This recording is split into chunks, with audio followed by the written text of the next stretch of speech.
Welcome on back to Sabres. I have 4 must-draft pitchers for your fantasy baseball teams in 2023. Again, do not forget to subscribe. We are on the road to 30,000 subscribers. Join the Discord. Now let's get into the players.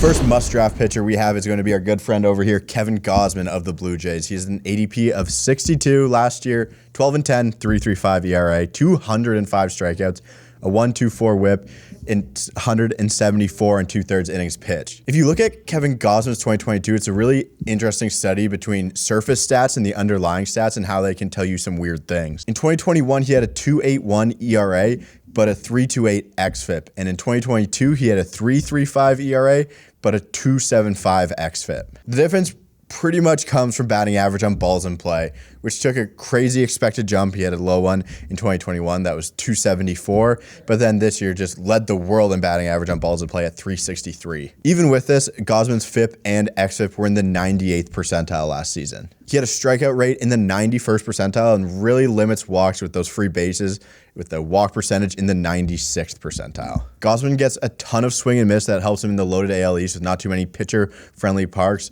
that we were kind of worried about last season. He's coming into the AL East. Let's see how he does.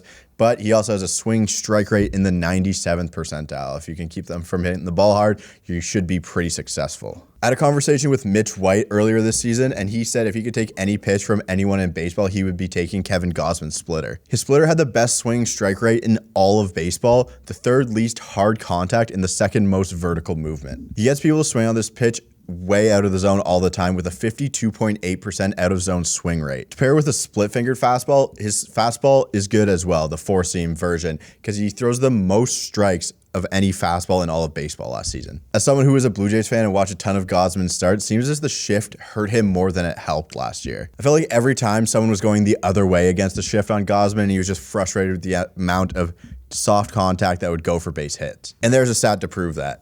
Kevin Gausman gave the most base hits of any pitcher in all of baseball on balls that were hit with an expected average under 200. Kevin Gausman is going to give you a ton of strikeouts. He's going to give you really good ratios, and he should be an easy starting pitcher too in fantasy baseball. You should have that batting average on balls in play tick down a ton. And even nice little nugget is that he hit 99 on his fastball today.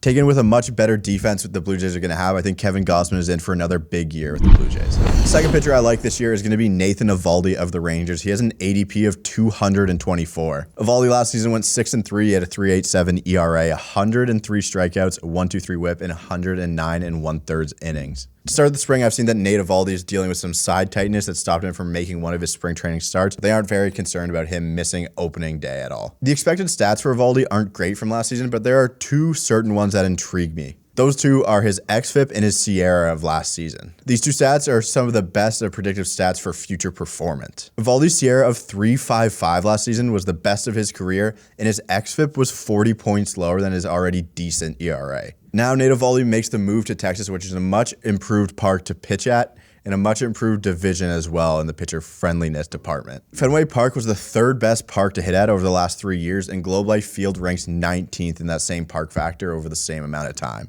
Eovaldi had a solid 18% strikeout minus walk percentage across his 20 starts last season with the Red Sox, but it's always been injuries for Nate Eovaldi that have really hurt his performance. He's only eclipsed 21 starts in just one of his last 5 full MLB seasons. Because of the injuries, I think you get a discount this big on Nate Eovaldi. Eovaldi last year gave up a lot of contact, but he rarely limits getting people free bases, ranking in the top 6% of the league in walk rate. Eovaldi was able to get a chase rate in the 82nd percentile last season, but I think he could take some lessons from Kevin Gausman in the splitter department by throwing it more, as the numbers would suggest it is a very, very good pitch. I think Eovaldi is an important piece in this Rangers rotation with not a ton of outside expectations. I liked what I saw from him early on in the spring, and I love what he's going to be able to do this season for the Texas Rangers.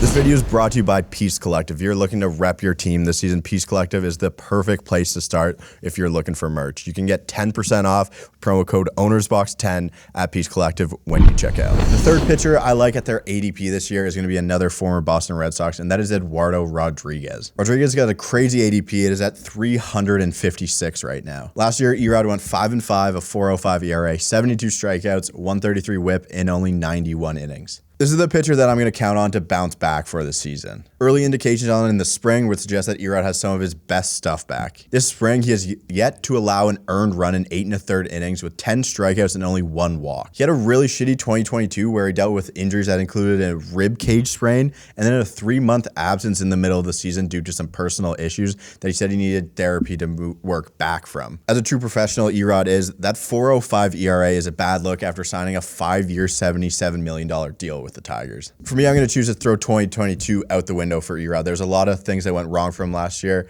So I'm going to say, let's look at 2021, look at his numbers, see why I think he can bounce back in 2023 and what made him so good. In 21, Erod had a 10.56 K per 9, ran a high BABIP at 3.63 while having a 4.74 ERA, but a 3.32 FIP. That would indicate that Erod was still pretty unlucky that season, but still racked up a ton of wins. Although he was unlucky, he was able to limit hard contact effectively with an average exit velocity in the 90th percentile and hard hit percentage in the 87th percentile. If he can return to his 2021 form back to a K rate over the 25% mark, Rodriguez will be a good fantasy asset that, again, if he's being drafted 356, you can get this guy for free within week 1 if you don't like some of your other options on the team you just drafted. The last pitcher in this video, a guy I like for this season, is going to be Lynn on the White Sox. He has an ADP of 134.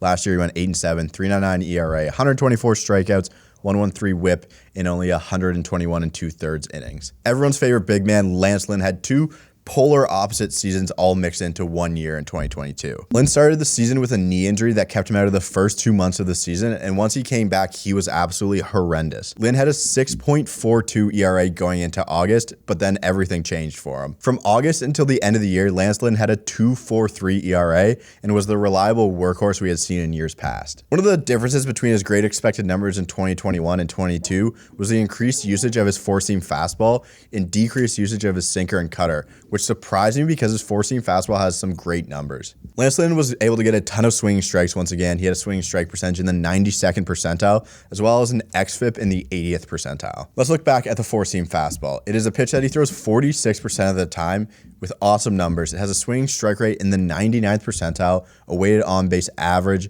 in the 92nd percentile, a hard contact percentage in the 94th percentile, and a spin rate in the 92nd percentile. I think the numbers were just skewed from a bad start last season, and I think if you can win with your four-seam fastball at the major league level, you should be able to work off that very well with a lot of success. Strikeouts will come as well. And I think Lynn is primed for a nice 2023. Lynn is a fantasy workhorse, and I love his upside this year at an ADP outside the top 130. There it is, 4 starting pitchers I love this season in fantasy baseball. Let me know which guys you are drafting more. Do not forget to subscribe, join the Discord, and I'll see you guys tomorrow.